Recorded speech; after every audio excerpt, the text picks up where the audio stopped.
Merci, monsieur le journaliste. C'est un sentiment de joie qui m'anime actuellement. Parce que c'est vrai que le travail que nous avons abattu a été plusieurs fois amélioré, corrigé. Les professeurs Hechili et Cabran, respectivement du Togo et de la Côte d'Ivoire, ont formulé des recommandations que nous avons intégrées pour rendre perceptible ce travail. Ce que nous avons défendu est un projet en réalité. C'est un projet que nous avons défendu parce que le tourisme aujourd'hui est un secteur qui, à nos yeux, est en perpétuelle mutation et pourrait constituer une source de rentrée des devises pour les collectivités locales dans le milieu d'études. Donc c'est une satisfaction pour moi, c'est une joie qui m'anime aujourd'hui d'avoir libéré les résultats qui sont les fruits de nos recherches. Le thème de notre travail est intitulé Tourisme et développement local dans les communes de Dassa et de Glazoué dans le département des Collines au Bénin. Nous avons tenté d'évaluer ce potentiel-là. Nous avons recensé le potentiel qui existe dans le département et nous nous sommes rendus compte que Dassa à lui seul détient 17 potentiels sites et Glazoué détient 7 sites. À ce niveau, nous pouvons dire que le potentiel existe.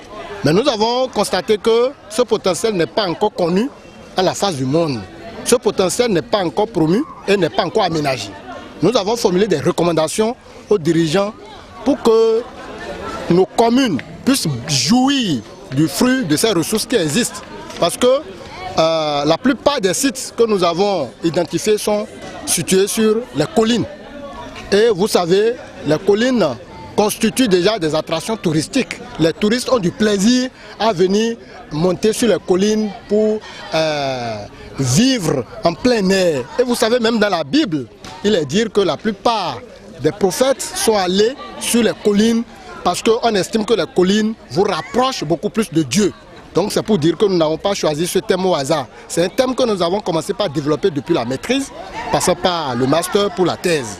Donc la ressource existe. Nous avons identifié 2 modes de gestion de ces sites dans notre milieu d'études, à savoir la concession et la gestion par des structures privées. Compte tenu de la géomorphologie de notre milieu d'études, nous avons identifié 3 formes de tourisme qui peuvent être pratiquées, à savoir le tourisme religieux. Vous voyez, la grotte mariale d'Aribo draine des centaines de milliers chaque année. Mais les collectivités locales ne bénéficient pas encore des fruits de ce retombé-là. Donc nous estimons que le tourisme religieux, nous devons le prendre au sérieux et en faire un grenier de ressources. Nous avons identifié aussi le tourisme culturel et historique. Le tourisme culturel, c'est l'ensemble des manifestations à caractère culturel et cultuel. Nous avons le Festival des agricultures Idatia aujourd'hui qui draine les fils et filles de l'ère géographique Idatia et de la diaspora.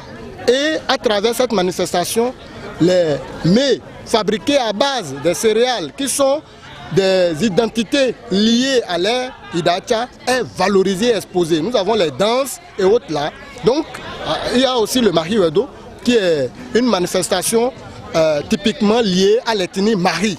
Donc nous estimons que l'ensemble de ces manifestations constituent des attraits touristiques pour les touristes.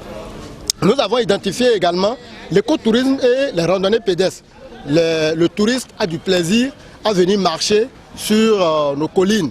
C'est vrai qu'il n'y a pas encore d'escalier pour faciliter l'accès à ces sites. Et le touriste a du plaisir à vivre ces calvaires, ces difficultés.